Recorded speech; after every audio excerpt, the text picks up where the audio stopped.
Good. Good morning. My name is Pete Freeman. I'll be your chair today.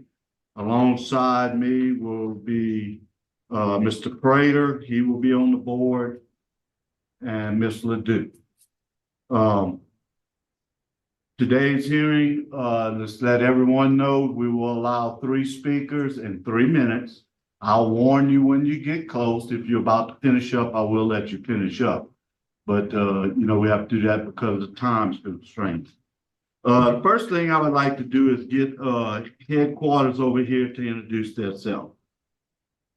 Jackson Thompson, Paula Williams, Francis Abbott. Carolyn Stapleton, board member here. Observe. Okay, the process we could do today is I will read some information into the record and ask you to verify it.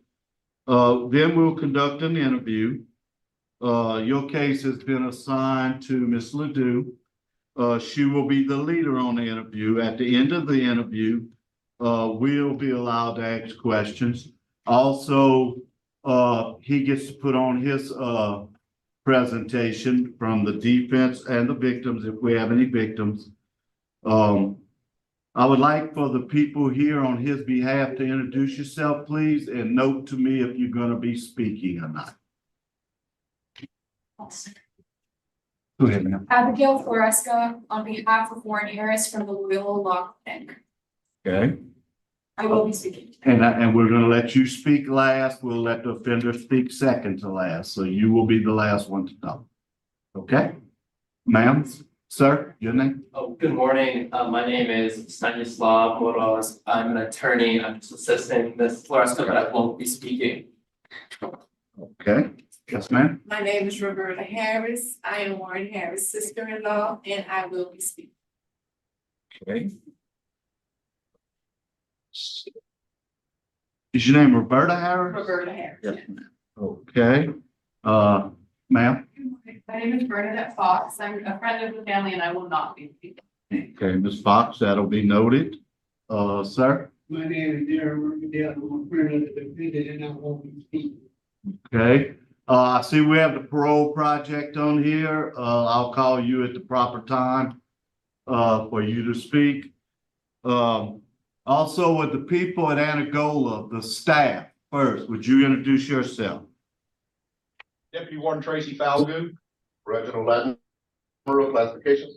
Carmen Shipley, offender records. Jody Sturgeon, program consultant. Are there anyone there, Warden Falgood, to speak on the inmate's behalf? No, sir. Family's on video for you. Okay, great. With those of you on video, would you like to identify yourself? And you got to take it off of mute. Good morning, sir. Giacomo Castrogiovanni. I'm a staff attorney for Loyola Law School. I'm here for supervision of Ms. Abigail Floresca, attorney for Mr. Harris, student attorney for Mr. Harris.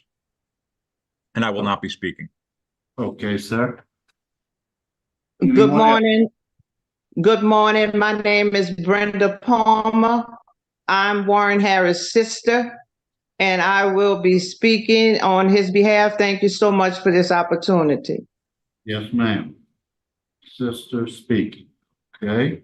Anyone else? My name is Katasha Harris. I'm Warren Harris's niece, and I believe you've met your 3-person max. That was on, yes, ma'am, we have. Let's see, the attorney doesn't count, and we have 2 other speakers. We have, okay. Okay, but we will note that you are here for support. Anyone else? Okay, Mr. Harris, won't you introduce yourself and give me your DOC number for the record? My name is Warren Harris. My DOC number is 91119. Okay. Mr. Harris, I'm gonna read some information for the record. Please stop and correct me if you think anything is wrong. Okay, sir? Yes, sir. Okay. First off, you've said your name and your DOC number. You're serving a life sentence on 3 murders. You were sentenced in 1977 to life sentence. And at the time, I think you were 16 years old. Yes, sir, I was. Okay. All right. Your case today has been signed to Ms. Ledoux. Please answer any records that she may have. Good morning, Mr. Any Harris. questions? Good morning, ma'am. Mr. Harris, I don't know that I've seen anyone as diligent to try to get their GED as you have been. How many times have you taken the GED class, the testing? Ma'am, it has been maybe 3 or 4 times. Yeah, and you worked hard to get that. You just received that last year? Yes, ma'am. So Mr. Harris, you were a juvenile lifer and were you resentenced or were you just given parole? Did you have to go back to court to be resentenced? I was resentenced, yes, ma'am. And in what year was that?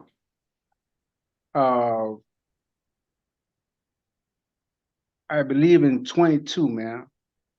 I'm not certain. You may have to speak with my attorney concerning that. I would like, yes, ma'am, would you confirm what date he was resentenced?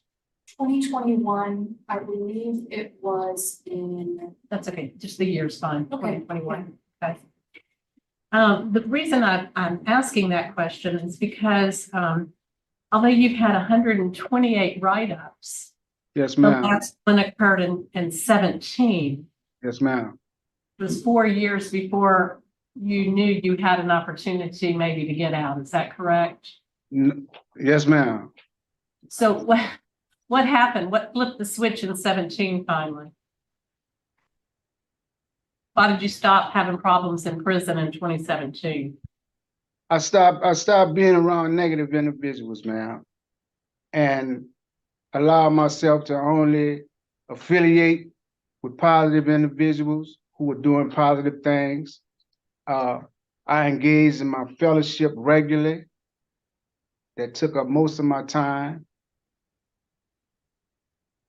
Well, I note that you did get involved in faith-based activities around that time. Yes, ma'am, I have. You started engaging in a lot of the opportunities in that particular subculture of the prison, the faith community. Yes, ma'am. I come from a Christian background. My family has always been spiritual believers, and I continue. Well, are you restarted? Because Yeah, looks like you weren't in the right track for many years there. I was not. No, I was not, ma'am. I read the background of the case itself. Pretty heinous crime. Yes, ma'am. Crimes. Yes, ma'am. I take full responsibility, ma'am. Okay. I really do. And I regret that had ever happened. So you have taken victim awareness? Yes, ma'am, I have. I want to hear in your own words, Mr. Harris, why should we consider letting you out? I have rehabilitated myself.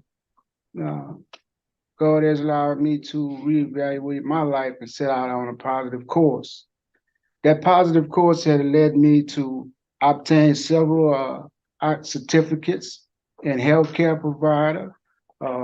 I'm skilled in landscaping, as various other trades, janitorial, and at present I am a academic GED literacy student, and I feel that I will be able to contribute to society in which the community I will live if given the opportunity.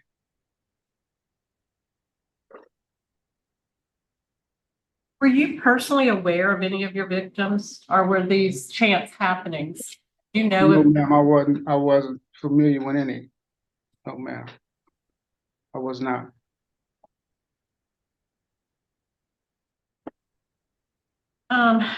in the record, it indicates that you haven't had family visits, but I do see that you have your sister and a niece. So you've been having Yes, visits pretty often at the ma'am. state penitentiary? Only when they are able to. My baby sister, whenever she can, she's here. My niece, whenever she's available and has the time, she will come also.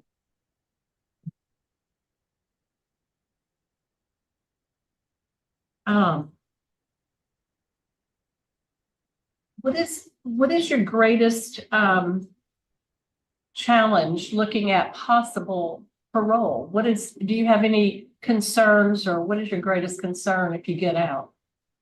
Ma'am, I have a few nephews. I have one that I constantly pray for, and I wish to reach him before anything happened to him or before he winds up in prison. Not just him, maybe a few of his friends. You know, I would like to reach him.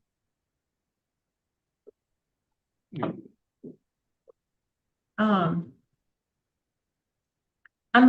gonna reserve the right to come back and ask more questions later, but at this time, Mr. Freeman, I'm gonna turn it back over to you. Mr. Prater, you have any questions? Yes, sir. Mr. Harris, Yes, sir. you pled or you were found guilty of killing three. Yes, sir. Were those at different times? Tell me about the time in between each. It was different times. How long was it between each one? I'm trying to understand the crime. I don't care about the gory details. According to the records, it was from February 13, I believe, until April 6, I believe. Okay, so length of time of what? And there was a fourth murder.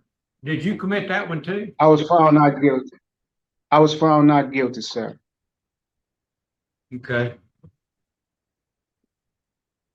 Did these all take place at the same place? The same area, within the same area, sir. Okay. And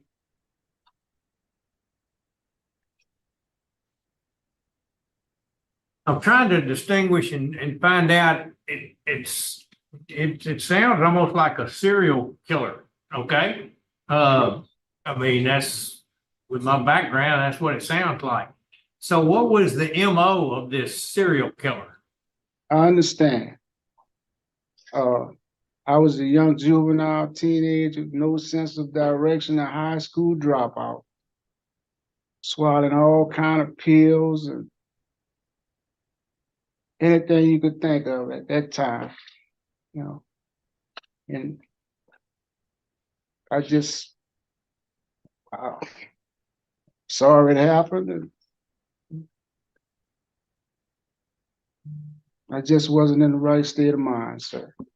Yes, I mean, did you set these murders up in order to rob the people?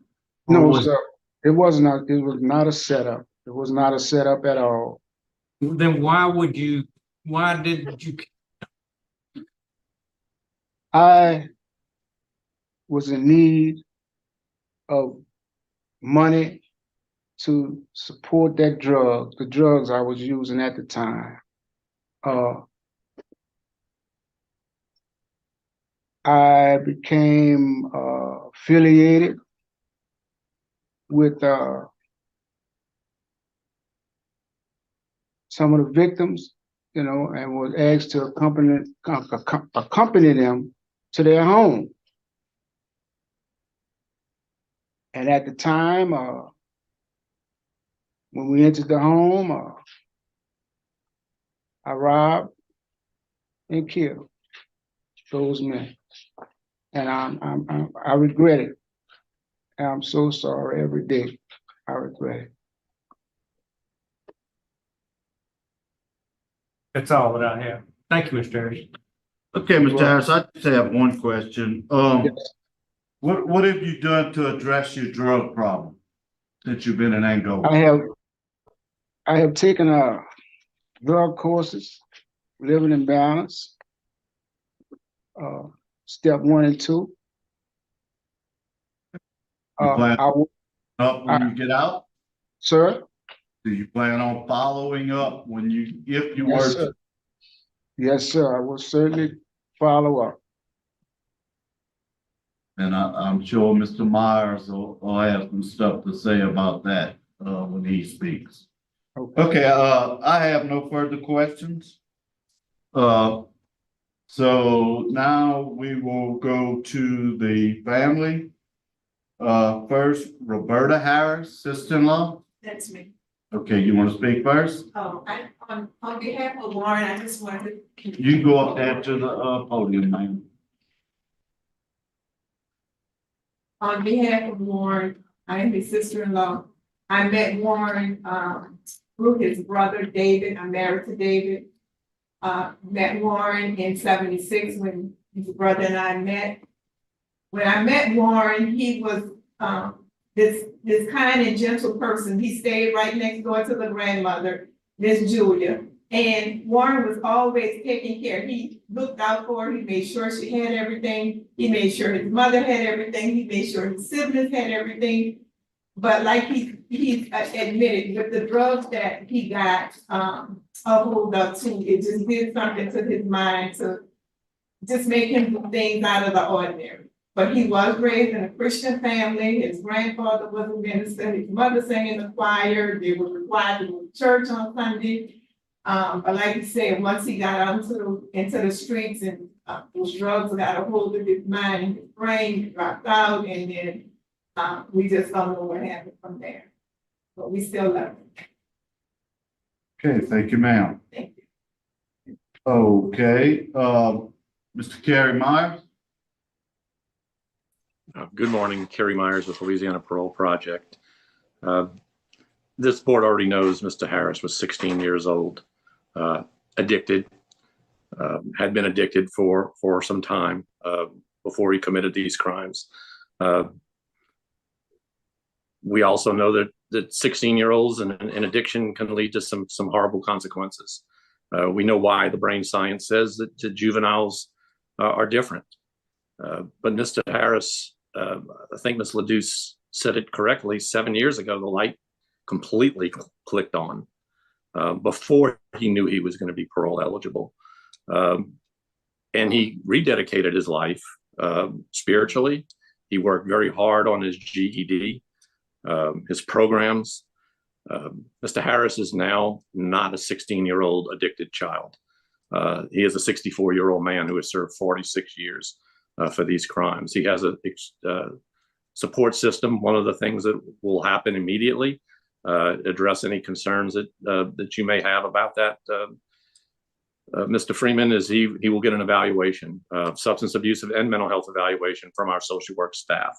And we'll make sure that any recommendations are followed through that. Not only that, after 46 years, from a 16-year-old now to a 64-year-old man, he's going to need the type of services that we can provide, that the in essence detoxification from the institutionalization that he's been involved in for the last 46 years. And that's what our program is absolutely geared to do. He will learn technology. He will, in steps, he will learn social norms, which are certainly different from when he entered prison. He will have the ability to continue to access our social work department. He will learn financial management. He is still healthy. He is still employable. He has employment waiting for him. His sister has offered him housing and has been supportive throughout this time. We're here to help him through that for as long as it needs to be. And once he's completed our program, Mr. Harris has a strong support system. So we would just ask this board to consider the fact that, you know, he is not the 16-year-old addicted child that committed these crimes. Regardless, it's you can't minimize any of the actions. They were horrific, but this is the whole capacity to grow and mature is the reason we're here today. And so we'd ask this board to consider all these factors today in making their decision.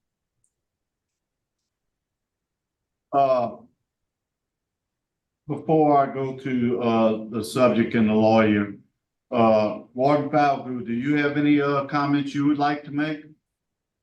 Yes, sir. Good morning. You know, you were talking about the history of Warren's record, and yeah, one time he did have a Class A trustee status. He worked in beautification for us outside the fences for 8 years. Then 15, lost that on a write-up, had that other write-up in 17. He's worked his way back up to a Class A again. When he did back in 2017, worked his way back up to a Min B. His job was a Union Supply stock clerk for us in the warehouse. He was responsible for a lot of inventory that was worth a lot of money, and those jobs are jobs that we will put inmates in that we can trust to the degree of, even with oversight, that they're going to do a good job for us. And he did that until 18, when he went into his full-time GED. And I think he was 6 times in his GED attempts, and finally there, and now he's a tutor. So yeah, he definitely in 17, as you guys stated, has done a good job in turning that corner and maintaining his process and his projection to where he is now. So his focus has changed. Thank you, Warden. Sure. Okay, Mr. Harris, would you like to make a statement? Yes, sir. Ma'am? Ms. Palmer hasn't spoken yet. Oh, okay, I thought he had his speaker. Let's see. No, he hasn't. Ms. Palmer, would you like to speak? Yes, sir. Thank you so much for this opportunity. Yes, ma'am. Good morning. I'm Warren Harris' baby sister, and we all were disobedient to our mother and our grandparents coming up. I was pregnant at 14. I was a grandmother at 40.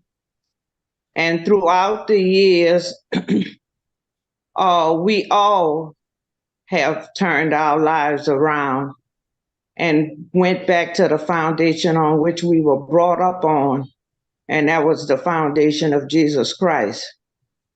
I have seen Warren grow throughout the years. We all were in prison those 47 years with Warren. Like I said, we were all disobedient as children, and I got pregnant. I was smoking weed. I was in an abusive relationship with my children's father. But throughout the years, we stayed connected. I had been going to the prison since I was 4 years old. Our father was in jail since 28. Our mother was abandoned by her first husband and then abused by our father, which was in jail for 28 years. Then Warren, he's been in there for 46, and my other brother, he's been back and forth for 15 years. So we've all returned back to the foundation on which we were brought up on. Thank God for that. I've seen Warren mature. He's helped me throughout the years. I've sent photos when photos were accepted. I've sent money throughout the years, visits throughout the years when our mother was living, now that she's gone. Now I'm a great-grandmother at the age of 60. So Warren has been like a father, uncle to my children, my grandchildren, and we lean on each other. When I go and visit, I don't just go to visit him. I go because I need him. He's been a support to me with the JPay and the emails. He encourages me. He sends me letters and prayers throughout and so I'm here to be here for him till the day God calls us all home. I've seen a change in all of us, how we've changed our lives and living the way our parents and really intended us to live. But I thank you all for this opportunity, and I thank my parents for raising us up in this faith base, because 47 years ago, this opportunity was not possible. But we prayed and asked God to forgive us of our sins and to have mercy upon us, to pity us and spare us. And so this day, He has made this day possible. And I thank you for the hope of it. And I thank you for the joy and just the confirmation.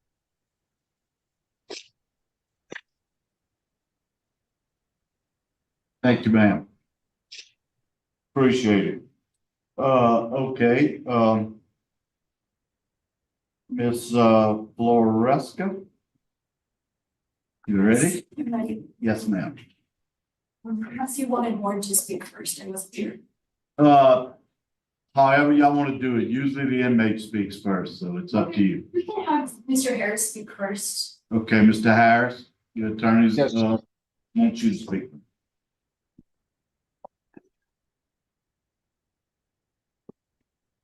Thank you for allowing me this opportunity. This morning, I now have the opportunity to address the Savell family, Pommier family, and the Delano family.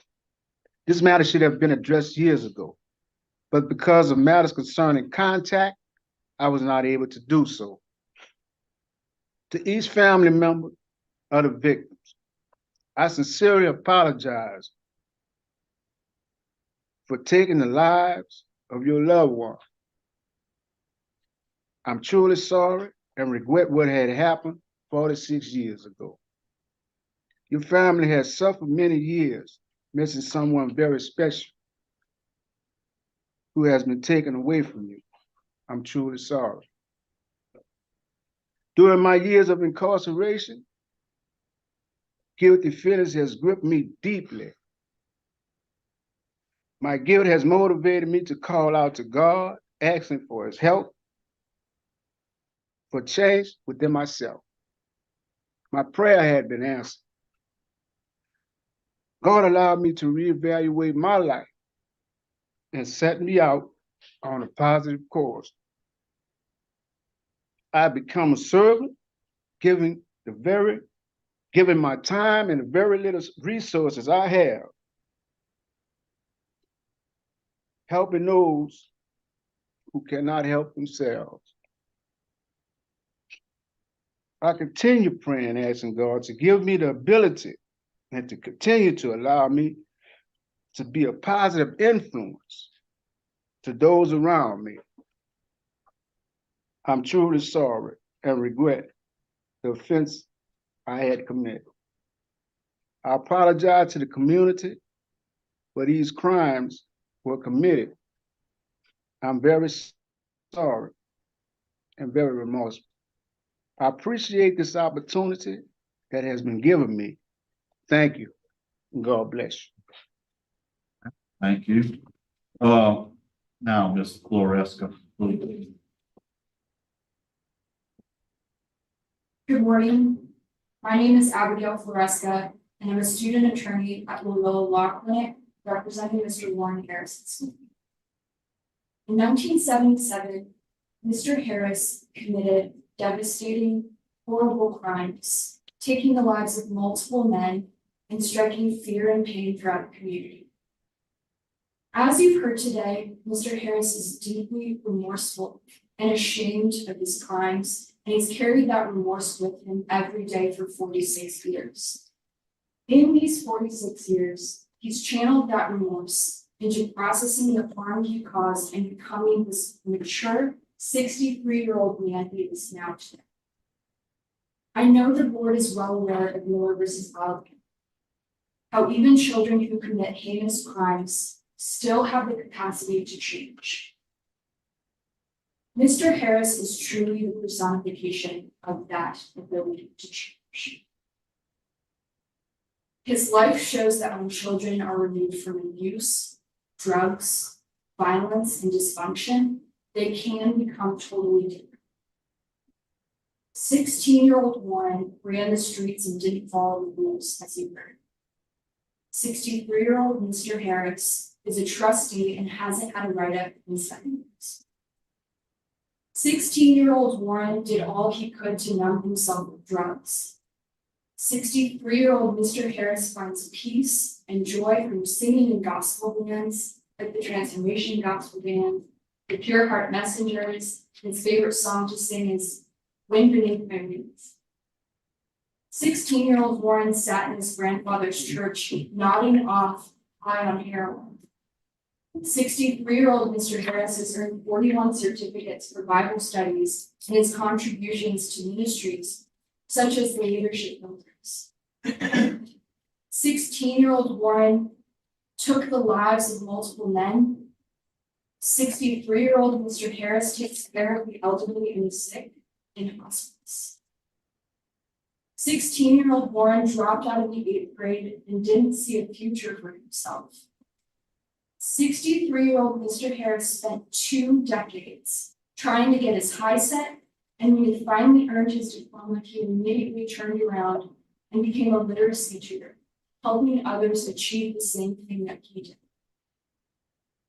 Mr. Harris has earned a total of 56 certificates for programming and accomplishments throughout his time in prison, and he was dedicated to learning many years before Miller passed and parole was even a possibility. The board has asked about Mr. Harris's plan for recovery from addiction to drugs, given his history.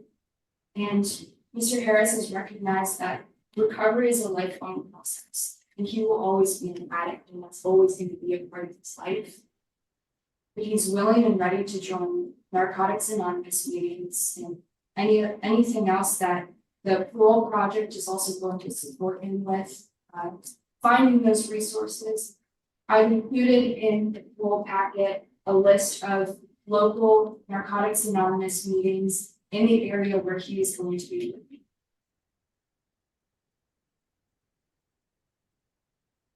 Should the board grant parole, Mr. Harris has the support of his family, his friends, and the Parole Project. As you've heard, the Parole Project is going to help him with reentry and everything that he's going to be needing, navigating, coming to the free worlds after 46 years. His sister Brenda has supported Mr. Harris his entire time in prison, visiting him, supporting him, and she's ready to give back to him as well. Mr. Harris is also hoping to give back, as you heard, mentoring his 9 grandnieces and nephews, continuing to sing and worship, and doing landscaping, a passion he discovered while at Angola, striving to make the world around him more beautiful. The significance of Miller hearings is that children who have spent the majority of their lives incarcerated have the opportunity to show they've changed, and in 46 years, Mr. Harris has done just that. Today, he's a trustee, a man of faith, a literacy tutor, and a source of support to those around him. Pastor Savoy wrote, "He has a heart for people and a life that reaches those who seem to be unreachable." In light of the person that Mr. Harris is today, we urge the Honorable Board to grant Mr. Harris's parole. Thank you very much. Thank you. Okay. Now we'll vote. Ms. Ledoux, since you have the case, you'll vote first.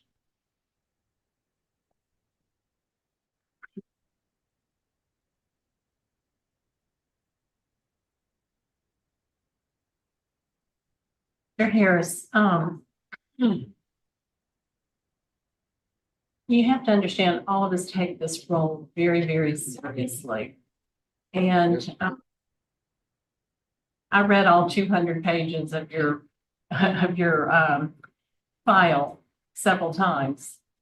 And I've gone back and forth on this hearing you today was very insightful. You have a low risk assessment on the tools that we are provided with. You have good plans for your release. You have what I consider adequate institutional educational accomplishments. I can't change what you have done in taking the lives of those people. Many times I ask myself before I make a vote, would I live next door to this person? Would I be afraid to live next door to this person? Mr. Harris, there's still some things in your record that concern me, some of the write-ups that you've had, especially the 21s. Okay, I'll be honest. Okay. 21. 21.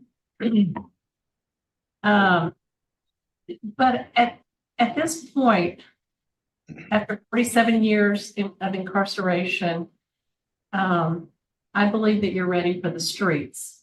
And so my vote today is to grant parole, with the condition that the parole project tune in very carefully to your needs for your giving you the tools to make good decisions. Okay, so my vote is to grant. Okay, thank you. Mr. Prater? I've heard some very strong arguments and recommendations today, and I applaud you, Mr. Harris, for your growth and the accomplishments that you have accomplished. I think you're truly repentant of what you've done.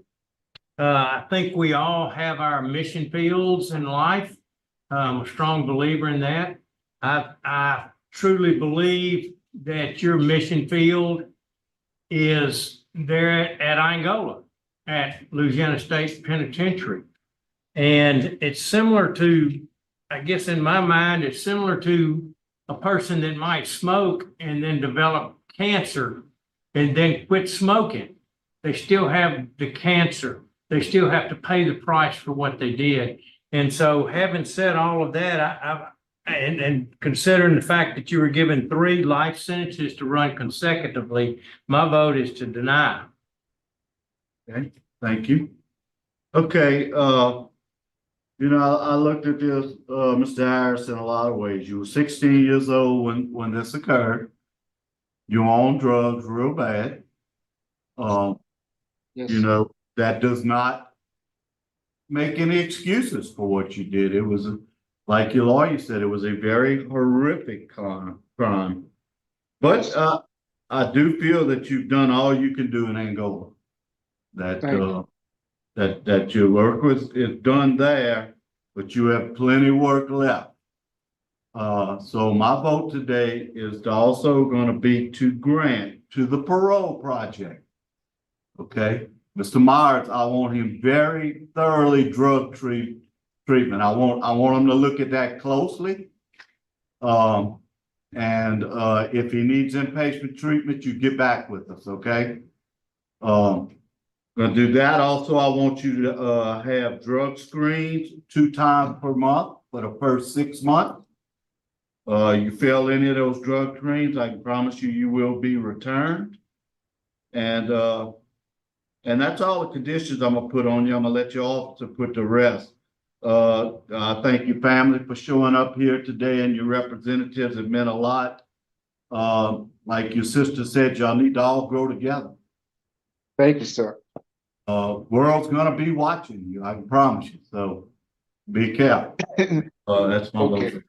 Congratulations. I just have to say, Mr. Harris, it's Yeah. very difficult to make these kind of choices, okay? And then I appreciate what you've done. I understand. Thank you, ma'am.